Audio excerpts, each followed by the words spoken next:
Assalamualaikum warahmatullahi wabarakatuh.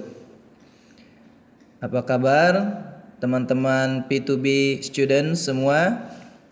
Semoga teman-teman semuanya selalu dalam keadaan sehat walafiat dan selalu dalam lindungan Allah Subhanahu wa taala. Baik teman-teman, pada hari ini kita akan melanjutkan pelajaran Islamic Studies kita, dan pagi hari ini kita akan belajar tentang surah Asy-Syams. Tentunya teman-teman sudah mengetahui tentang surah Asy-Syams ini karena di P1 dulu kita sudah pernah menghafal surah Asy-Syams ya dalam pelajaran tahfiz. Nah, mudah-mudahan teman-teman juga masih hafal tentang surah Asy-Syams ini. Baik teman-teman, kita lanjutkan. Nah, sebelum kita membahas tentang surah Asy-Syams, terlebih dahulu mari kita bersama-sama membaca surah tersebut bersama-sama.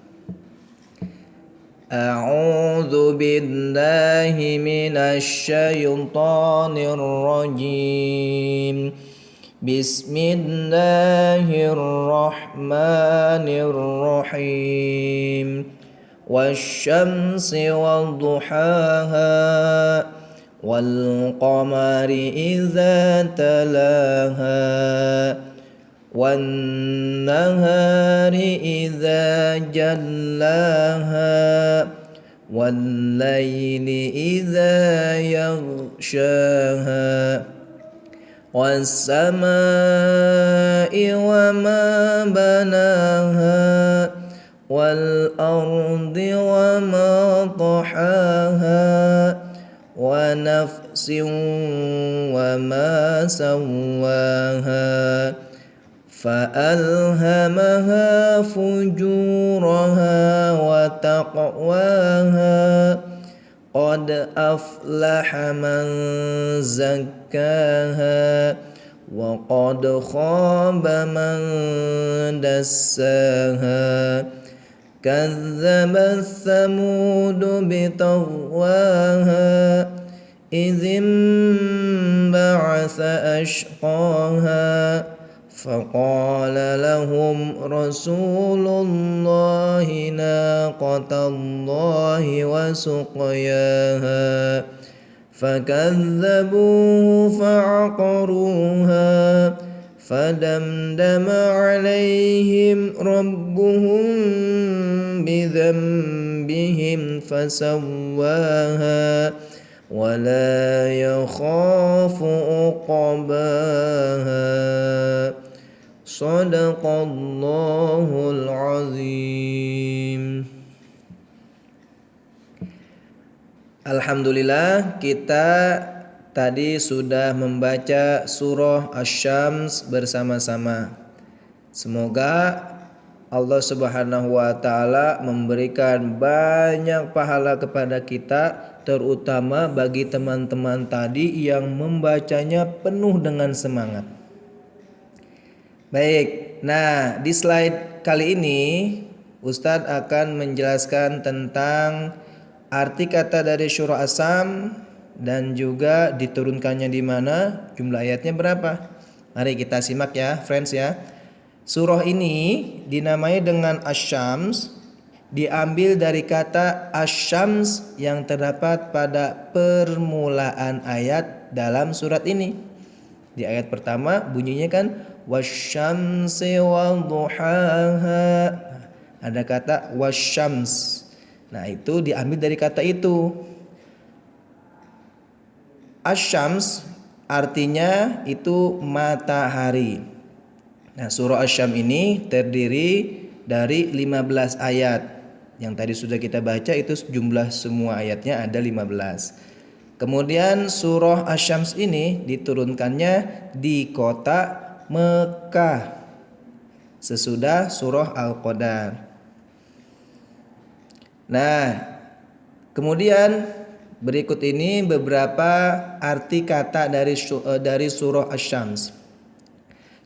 Akan tetapi Ustadz mohon maaf, di tampilan slide ini mungkin tampilan slide-nya kurang begitu rapi dan juga kurang begitu bagus karena Ustadz membukanya di handphone dan mungkin handphonenya Ustadz tidak begitu mensupport.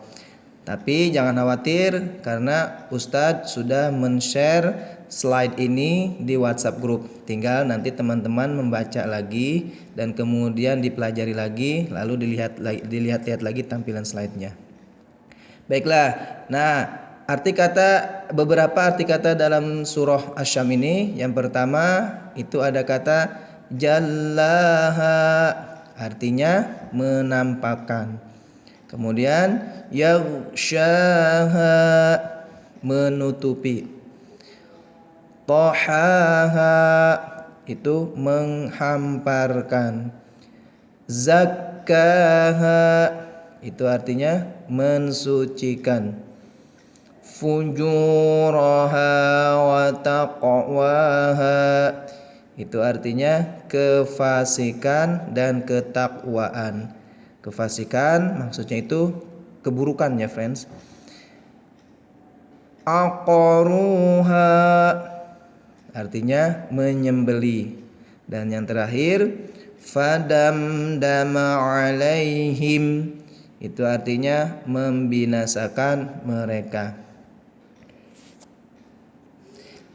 Dalam surah Asy-Syams ada beberapa kandungan ataupun pelajaran yang bisa kita ambil dari surah tersebut. Yang pertama, Allah menciptakan matahari untuk menyinari alam semesta. Yang sehingga alam semesta ini pada siang hari menjadi terang karena ada matahari. Bulan diciptakan untuk menyinari malam.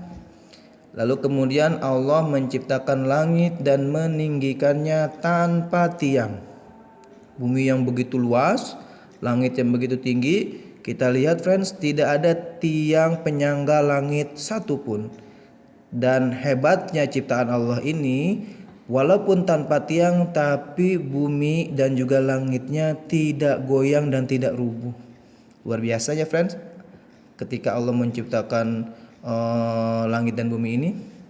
Kemudian Allah menciptakan manusia dalam bentuk yang sempurna. Lalu Allah memberikan manusia akal agar dapat membedakan antara baik dan buruk. Nah, bedanya dengan makhluk yang lain seperti hewan ya ataupun binatang dan juga tumbuh-tumbuhan. Ya, kalau manusia diciptakan oleh Allah dengan akal, akhirnya manusia bisa berpikir dan juga bisa membedakan oh yang ini baik dan yang ini buruk. Nah, kalau hewan tidak bisa friends, karena Allah menciptakan hewan itu tidak dengan akal ataupun tidak diberikan akal.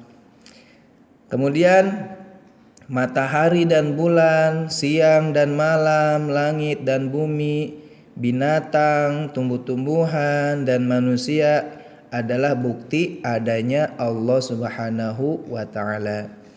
Lalu yang terakhir, orang yang taat kepada Allah dan berbuat kebaikan, maka ia akan berbahagia di dunia dan di akhirat.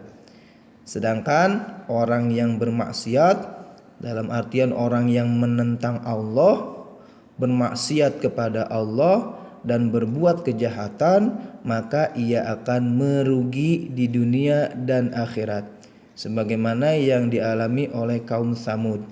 Nanti insya Allah akan Ustaz ceritakan tentang kaum Tsamud itu seperti apa. Ya friends ya, untuk kesempatan kali ini cukup sekian dulu. Sampai di sini, insya Allah nanti di pertemuan berikutnya Ustaz akan menceritakan bagaimana sih tentang cerita Tsamud itu, kenapa kaum Tsamud diceritakan di dalam Al-Quran. Baik ya friends ya, terima kasih atas perhatiannya, mohon maaf atas segala kekurangannya. Wassalamualaikum warahmatullahi wabarakatuh.